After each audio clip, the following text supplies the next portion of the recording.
Bonjour, l'École nationale d'ingénieurs de Brest, l'ENIB, fête ses 50 ans. L'ENIB, école innovante, révélateur d'ingénieurs qui propose un avenir de choix. Pour en parler, nous sommes en présence de Jacques Tissot, le directeur de l'école, et de Delphine Toquet, professeure d'expression et de communication. Et nous comprendrons mieux tout à l'heure votre présence parmi nous ce jour. Jacques Tissot, tout d'abord, présentez-nous l'ENIB. Oui, bonjour. Donc l'ENIB est une école nationale d'ingénieurs de Brest, comme son nom l'indique. C'est une école publique d'ingénieurs qui dépend du ministère de l'Enseignement supérieur et de la Recherche. En fait, en tant que telle, elle a deux missions, une mission de formation et une mission de recherche. En termes de recherche, eh bien, elle développe des recherches appliquées dans les domaines de la réalité virtuelle, les télécommunications optiques ou les matériaux adaptatifs. Et en termes d'enseignement, elle forme des ingénieurs en 5 ans, qui sont des ingénieurs généralistes en ingénierie des systèmes industriels, dans les domaines de l'électronique, de la mécatronique et de l'informatique. En mécatronique, ça associe la mécanique, l'informatique et l'électronique. Tout à fait, oui. Alors, comment arrive-t-on à l'école? Quel est le cursus nécessaire? Le cursus de base, c'est rentrer à l'école juste après le bac. Donc on passe un concours où il y a une épreuve sur dossier et un entretien. Que fait-on dans cette école? Alors dans cette école, comme je disais, on fait de l'informatique, de l'électronique et de la mécatronique. Mais si je voulais le résumer en pourcentage, je crois qu'on passe en gros, et je commencerai par là, près de 30% de son temps à l'école, on le passe en fait en entreprise. Et ça, c'est une des premières caractéristiques de l'école, que d'avoir une très grosse période en entreprise. C'est très important. C'est important pour former des ingénieurs. En fait, les élèves apprennent l'entreprise par l'entreprise. Ce ne sont pas les professeurs habituels qui peuvent apprendre ce qu'est une entreprise. Et c'est pour ça qu'on les fait partir assez longtemps en entreprise. Les élèves travaillent aussi beaucoup en laboratoire. Alors la moitié de leur temps qu'ils passent dans le domaine académique se passe en laboratoire, au moins la moitié de leur temps. Ça, c'est toujours les mêmes raisons. Il vaut mieux apprendre en faisant qu'apprendre en écoutant. Est-ce que cela facilite justement l'obtention d'un emploi à la sortie? Alors pour nos élèves, il n'y a aucun souci d'intégration professionnelle. En gros, en 6 mois, tous nos élèves ont un emploi à la sortie. Donc tous, vite et bien? Tous, vite et bien. Parce que les emplois sont de haut niveau? Alors tous les emplois sont de type ingénieur, l'énorme majorité en CDI. Une des grandes caractéristiques de l'ENIB, c'est qu'elle repose aussi sur des valeurs. Vous êtes très attaché aux valeurs. Je crois que c'est même l'essentiel au départ. La première idée, ce que nous voulons faire partager aux élèves, c'est une valeur telle que l'humanisme, où le respect, la solidarité sont au cœur de notre éducation, parce que nous avons un projet éducatif au-delà de former des ingénieurs. Ça, c'est le premier point, l'humanisme. Le deuxième point, c'est l'ouverture d'esprit de nos élèves. On ne veut pas qu'ils se soient cantonnés dans une seule discipline scientifique. C'est pour ça que tous nos élèves font les 3 disciplines, mécatronique, informatique, électronique. Et cette ouverture d'esprit doit leur permettre aussi d'avoir une forme d'empathie envers les autres, en fait, et envers les autres disciplines. La troisième valeur qu'on aime mettre en place, c'est l'engagement. Faire en sorte que nos élèves soient responsables et soient autonomes à la sortie de cette école. Donc pas d'esprit de concurrence interne? C'est pas le problème. Nous, le concours est passé juste après le bac et donc on a 5 ans pour former des ingénieurs. Et finalement, on doit former des ingénieurs selon la 4e valeur, le professionnalisme, où la rigueur et la qualité fait qu'on fait rimer excellence avec pertinence. Et originalité donc. Alors l'originalité de cette école se joue notamment avec les intersemestres, Delphine Toquet. Expliquez-nous en quoi cela consiste. Alors l'intersemestre, c'est une période de transition entre le semestre d'automne et le semestre de printemps, durant laquelle les étudiants suivent des formations extrêmement diverses. Alors on peut citer l'atelier théâtre en partenariat avec le Quartz et la compagnie de Julie Brélès, jusqu'à la formation secouriste, en passant également par la vulgarisation scientifique auprès de jeunes écoliers.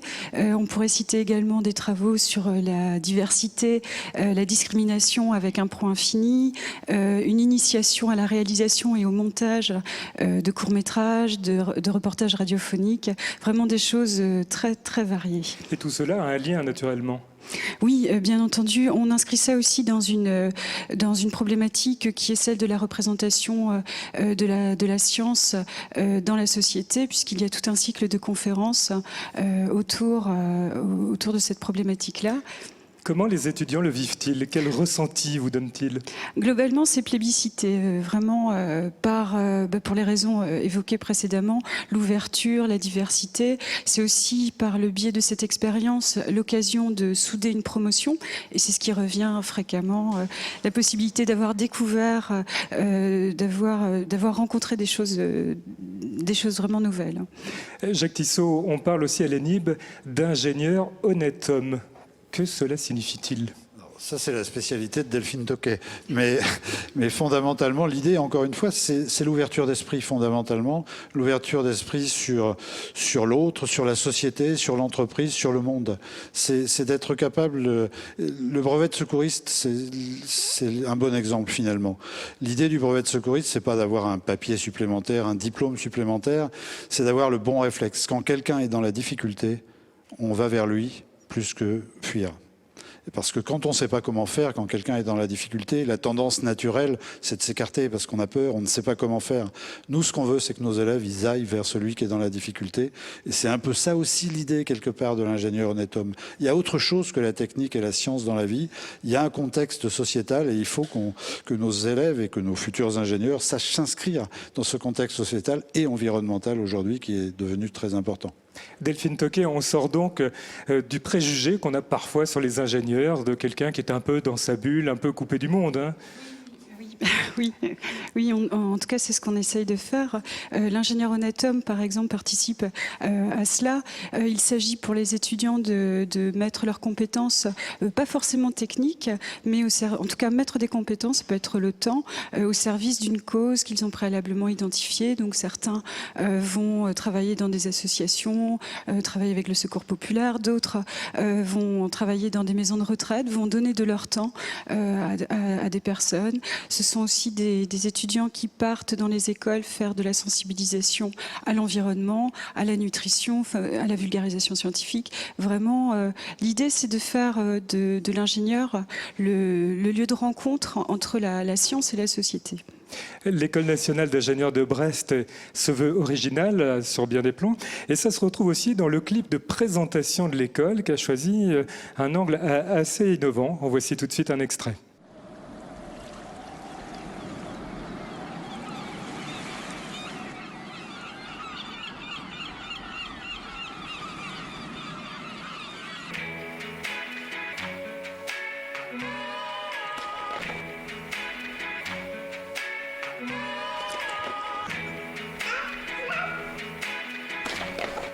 Après cette courte page musicale, nous nous retrouvons Lily, on va manger.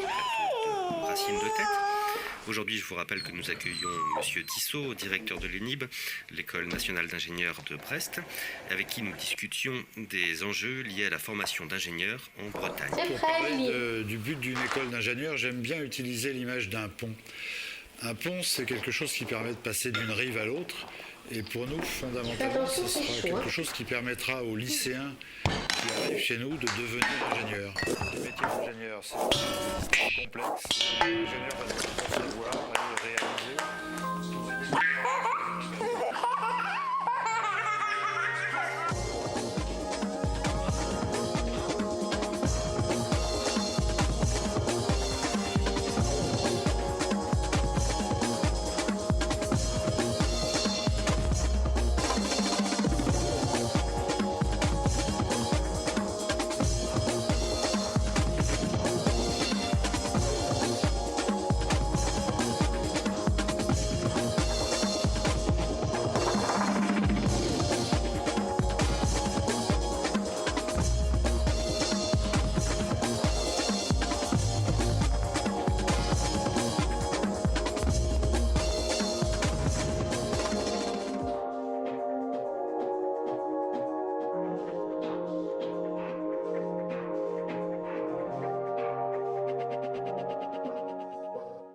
Nous retrouvons l'élève ingénieur que nous venons de voir dans ce clip, Cassandra Abougueda, accompagnée par Nathalie Adrian. Vous êtes toutes les deux actuellement chez Thales, avec une petite différence. L'une est en formation et vous, Nathalie, vous êtes véritablement salariée chez Thales. Nous allons parler du réseau d'ingénieurs formés par l'ENIB. Cassandra Abougueda, vous êtes toujours à l'ENIB, en 5e année, et en contrat professionnel chez Thales. Un mot sur le contrat professionnel, qu'est-ce que c'est ? Le contrat professionnel, je dirais que c'est un bon moyen de se familiariser en fait avec l'environnement et le monde de l'entreprise, sans y être propulsé trop brutalement, puisque c'est vrai qu'on garde quand même un pied dans l'école, puisqu'on y est la moitié du temps, et tout en passant quand même une bonne partie du temps en entreprise. Alors, ce temps dans l'entreprise, qui faites-vous ? Donc moi cette année je fais de la gestion de projet. Je m'occupe de mettre en place donc 3 nouvelles technologies, donc du code barre, des puces RFID et un stylo numérique dans la chaîne de réparation pour pouvoir donc améliorer les processus, gagner en temps et en efficacité. Ce sont des applications qui seront très concrètes pour notre vie quotidienne. Oui, c'est assez concret. Et puis c'est des applications, par exemple le code barre qu'on peut utiliser nous quotidiennement, mais là qui sont qu'on a un peu dérouté pour justement pour l'adapter au milieu professionnel. Faisons un petit retour en arrière. Quel a été votre parcours jusque-là, dans les 5 ans qui ont précédé ? J'ai intégré l'ENIB donc en première année, sans vraiment avoir de vocation ou de particularité, enfin de préférence, on va dire, pour un domaine.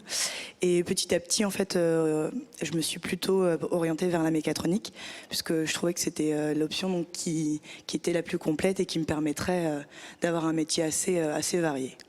Il y a tout de même assez peu de femmes qui s'engagent dans la voie d'ingénieur. Pourquoi avez-vous fait ce choix ? Pour moi, ça s'est fait assez naturellement puisque j'ai toujours été attirée par les matières scientifiques. Et c'est vrai qu'en lycée, j'avais un professeur qui était ancien énibien, que je salue d'ailleurs, qui m'a naturellement donc orientée vers cette voie d'ingénieur. Et comme j'étais en lycée en option sciences de l'ingénieur et que ça me plaisait beaucoup, je me suis dit pourquoi pas continuer. Donc je suis encore là aujourd'hui. Visiblement, vous êtes satisfaite ? Oui, complètement, oui. Et que souhaitez-vous exercer comme métier par la suite ? Ça, c'est une bonne question, mais... pourquoi pas continuer dans la gestion de projet, puisque c'est vrai qu'actuellement, moi, ça me plaît beaucoup, ou éventuellement passer un peu plus dans le technique, donc peut-être vers l'automatisme ou quelque chose comme ça. La formation vous plaît, l'activité professionnelle telle que vous la pratiquez aujourd'hui également. Est-ce que l'ambiance à l'école aussi vous plaît ? Est-ce que c'est important ? Oui, je pense que c'est important, puisque si on se sent pas bien dans son école, on est moins concentré forcément sur les enseignements. Et moi, j'ai jamais eu de problème en 5 ans. Au contraire, c'est vraiment une ambiance de collaboration, de travail, est vraiment très agréable. Vous vous sentez bien préparé pour la suite ? Oui, également, oui. Nathalie Adrian, vous êtes donc ingénieure chez Thales. Dites-nous ce que vous y faites. Alors bonjour, je travaille chez Thales au service support client, où je gère une équipe de 23 personnes, dont 4 femmes. Une secrétaire et 3 techniciennes. Et je m'occupe donc de contrats de rechange, réparation, contrats de support, assistance technique en France et à l'étranger pour tous les sonars Thales vendus dans le monde. Ça vous plaît ? Oui, ça me plaît. C'est un métier où on travaille sur plein de produits différents, avec plein de pays différents, donc le contact multiculturel est très intéressant. Parlons un peu de votre parcours, il est un peu atypique. Alors oui, j'ai un bac D, sciences naturelles. Ensuite, j'ai fait un BTS assistance technique d'ingénieur puisque je voulais rejoindre une filière technique pour ensuite intégrer l'ENIB en 87. Donc on voit que les voies sont ouvertes et différentes pour accéder à une école d'ingénieur. Tout à fait. On n'est pas forcé de rentrer par concours. On peut y aller après un BTS. Il y a plein de voies pour aller à l'ENIB. Mais devenir ingénieur, pour vous, c'était une vocation ? Pas vraiment. À l'époque, ça ne l'était pas. Je voulais faire du technique. J'avais besoin d'être côté opérationnel. Mais ça n'était pas une vocation à l'époque. Et comment avez-vous vécu votre passage à l'ENIB ? Je l'ai très bien vécu. J'ai vécu 5 années formidables avec de très bons contacts, tant avec les enseignants qu'avec les élèves. Ça s'est toujours très bien passé et on a même été à l'époque une promo très dynamique à l'initiative de Brest 92. Y a-t-il une différence d'approche entre les hommes et les femmes, que ce soit à l'école ou par la suite quand on exerce la profession d'ingénieur ? Je ne pense pas qu'il y ait une différence d'approche. Pour moi, il y a la réflexion et la logique est un petit peu différente, mais c'est plus une complémentarité de ces approches. Ça se retrouve dans la profession. D'ailleurs, vous travaillez à cette complémentarité. Oui, je travaille à cette complémentarité puisque je suis correspondante mixité chez Thales Underwater System, où donc on essaie de faire connaître et de donner envie aux jeunes filles de pratiquer ce métier. Vous avez encore un peu de travail, hein? Oui, je pense. On a pas mal de travail, mais déjà, quand on va dans les écoles, qu'on explique ce qu'on fait et que faire de la technique, c'est pas juste de la soudure, simplement des cartes électroniques, il y a plein de choses, eh bien, les filles, après, viennent nous poser des questions. Merci Nathalie Adrian et Cassandra Bougueda. Nous allons retrouver Jacques Tissot tout de suite. Jacques Tissot, il est peut-être temps de sortir du préjugé qu'un ingénieur est forcément un homme. Ça, c'est une certitude. Il n'y a aucune raison qu'un ingénieur soit plus un homme qu'une femme. Par contre, il est effectivement assez difficile de convaincre les jeunes filles de venir faire des études d'ingénieur. Donc nous, on y travaille avec des passages dans les lycées où on essaye de convaincre, comme nous l'a dit Nathalie, qu'il est possible effectivement de suivre une formation d'ingénieur tout en étant une jeune fille. En fait, elles ont pas moins que les hommes pour réussir. Elles sont plutôt meilleures élèves en général, donc elles suivent plus facilement des études. Et ensuite, finalement, elles s'engagent plus facilement dans les contrats de professionnalisation où elles trouvent plus facilement des stages, en fait, parce qu'elles en veulent sans doute un peu plus. Et elles s'accrochent sans doute un peu plus parce qu'elles sont en minorité, en fait. Les élèves de l'ENIB, on l'a dit tout à l'heure, trouvent facilement du travail. Il arrive même qu'ils créent une entreprise alors qu'ils sont toujours étudiants. C'est le cas de Paul-Adrien Ménez avec Zéro Gâchis, une entreprise qu'il a développée. Vous allez voir ce concept tout à fait intéressant et innovant. Zéro Gâchis, c'est une application mobile et un site internet qui permet de réduire le gaspillage. En fait, les consommateurs peuvent lister gratuitement toutes les réductions sur les produits qui sont bientôt périmés et ils peuvent choisir où et quand faire leurs courses pour économiser de l'argent et éviter de jeter ces produits-là. Les grandes surfaces partenaires nous donnent un accès sur leurs fichiers où sont listés ces produits-là. Nous, on les prend, on les met en forme et puis les consommateurs peuvent récupérer ces listes-là pour choisir dans tel magasin. Ils peuvent accéder à la liste des produits de tel magasin, choisir où ils vont faire leurs courses. Alors ça a commencé en début de 4e année, puisque c'est là que le projet a démarré à peu près en novembre, au Startup Weekend de Lannion. Donc c'était un événement où on avait 54 heures pour créer une entreprise. Et depuis, on a continué à évoluer, donc on a fait évoluer vachement l'idée. On a fait évoluer l'équipe également. Alors il y a 3 autres étudiants de l'école de commerce de Brest et 2 développeurs qui eux étaient salariés pour un et auto-entrepreneurs pour le deuxième. Aujourd'hui, on a intégré les locaux d'incubateurs. Donc on dispose d'un endroit pour travailler et puis des gens pour nous accompagner. On a compris très rapidement qu'on ne pouvait pas y arriver tout seul et qu'il fallait s'entourer énormément des bonnes personnes. Pour allier le cours et l'entreprise, déjà c'est une bonne équipe parce qu'on arrive à répartir la charge de travail en fonction des compétences de chacun pour qu'on utilise le temps efficacement au final. Et puis c'est beaucoup de temps, enfin, on fait des semaines de 60 heures, quoi. On a 2 jobs à plein temps, quoi. C'est difficile à concilier. Dans le cadre de Zéro Gâchis, l'ENIB déjà m'a permis d'effectuer mon stage dans mon entreprise, donc ce qui me permet de me mettre à 200% là-dedans. En plus de ça, ils ont proposé de nous prêter des locaux dans le centre de recherche informatique. Ils vont également nous laisser assister à un conseil d'administration.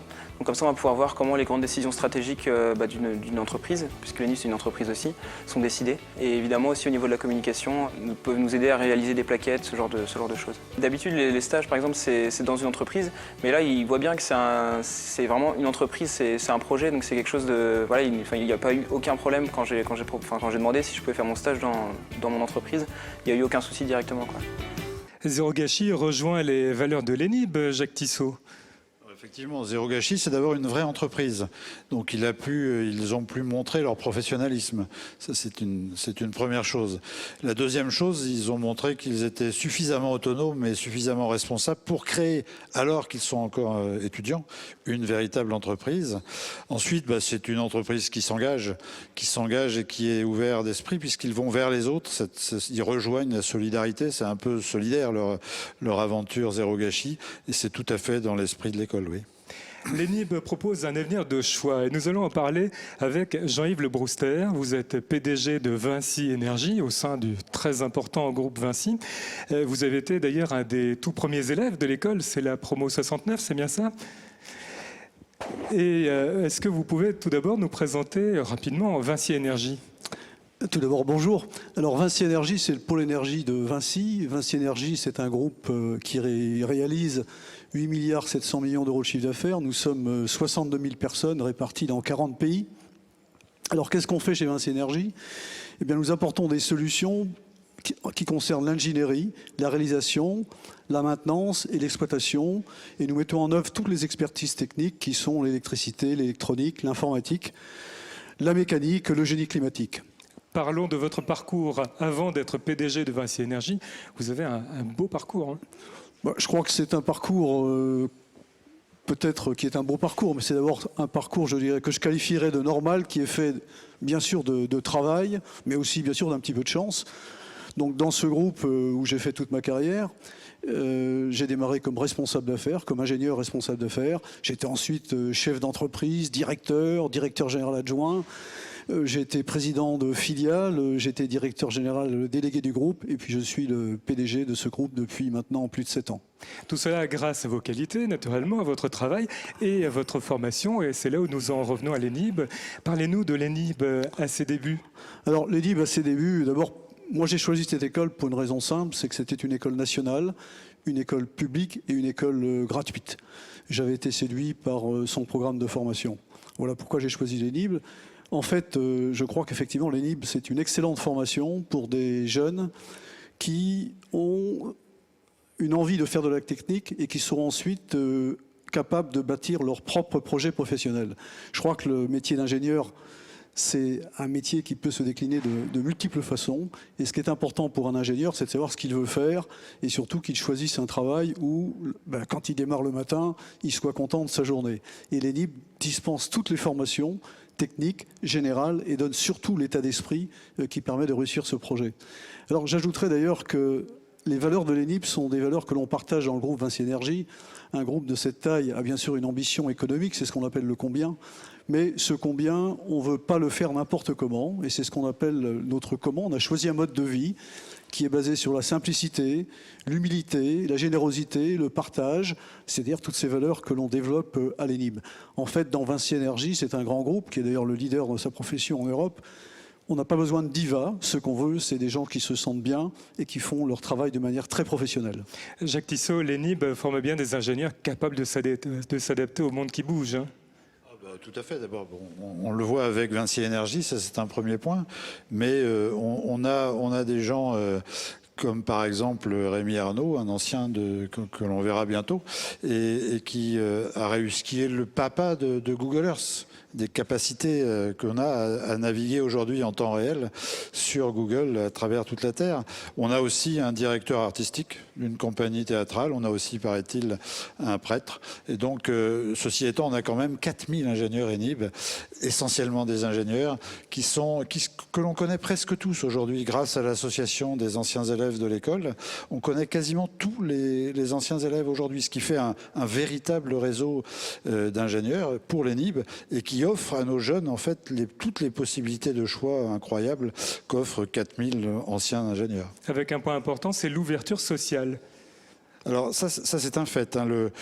Comme l'a dit Jean-Yves Le Brouster, l'école est gratuite. Enfin bon, elle a un coût, mais qui est un coût minime par rapport aux autres écoles. L'école est gratuite et surtout, elle donne la possibilité à des gens qui n'ont pas eu la possibilité, qui n'ont pas pu, qui ne sont pas dans les bons milieux de faire des études d'ingénieur. Et nous avons 40% de boursiers, par exemple, qui, par rapport à la moyenne des grandes écoles d'ingénieurs, qui est de l'ordre de 10%, est quelque chose de remarquable. Vous avez évoqué Rémi Arnaud, nous allons le retrouver alors en visioconférence puisque lui travaille à la Silicon Valley. Il est vice-président de ScreenPoint, une société qui travaille sur la réalité virtuelle, sur la 3D. Nous sommes rendus au CERV, le Centre européen de recherche virtuelle, qui est une émanation de l'ENIB avec ses partenaires et qui travaille justement sur toutes les images que nous utilisons déjà aujourd'hui sur nos ordinateurs, notamment nos GPS, et aussi pour les loisirs avec le cinéma en 3D. Et ça aura beaucoup d'autres applications par la suite. Rémi Arnaud depuis la Silicon Valley. Rémi Arnaud, d'où nous parlez-vous actuellement? Bonjour, je suis dans Redwood City, dans la Silicon Valley, de chez moi. Et quel poste occupez-vous dans la Silicon Valley? En ce moment, je suis chef architecte logiciel pour une petite entreprise. C'est-à-dire, je fais du design de logiciels et je gère des développeurs pour cette entreprise. Alors plus concrètement, sur quel projet travaillez-vous actuellement? En ce moment, c'est un projet assez fou. Le but de cette entreprise s'appelle SpringPoint et de créer des villes virtuelles de façon à pouvoir donner des outils pour les décideurs, on va dire les maires ou les responsables locaux, d'avoir une visualisation du type jeu vidéo de leur ville. Vous avez travaillé pour Intel, pour Sony avec la PlayStation, sur des applications utilisées par Google. Quel est le lien entre votre carrière et votre passage à l'ENIB? Moi, mon impression de l'ENIB, c'est que c'est une école qui permet aux étudiants d'avoir une ouverture d'esprit importante et de pouvoir utiliser leurs connaissances diverses et les appliquer à un domaine particulier. Et en n'ayant pas de préacquis ou limitation par rapport à ce qui a été fait, on va dire, dans le passé, et donc une limitation qu'on s'impose à soi-même et qui permettra en fait d'essayer de nouvelles choses et de prendre des risques et de trouver des nouvelles idées, des nouvelles technologies. Donc voilà, pour moi, l'ENIB, c'est une école vraiment très intéressante parce qu'elle permet d'avoir cette ouverture d'esprit et éduquer les étudiants à regarder tout ce qui se passe et prendre des risques et innover eux-mêmes. C'est un bel état d'esprit, donc. Ah oui, moi je suis vraiment très satisfait d'être passé par l'ENIB et si l'école peut continuer sur cette lancée de créer des gens bien formés et à l'esprit ouvert, c'est une bonne chose. Merci Rémi Arnaud. Je vous en prie, merci. Jacques Tissot, on le voit bien avec les différents témoignages de cette émission, vous vous placez bien en révélateur d'ingénieurs, révélateur de talent aussi, pourrait-on dire. Je crois que nous sommes des passeurs. En fait, nous aidons nos jeunes à passer de l'état de lycéen au métier d'ingénieur.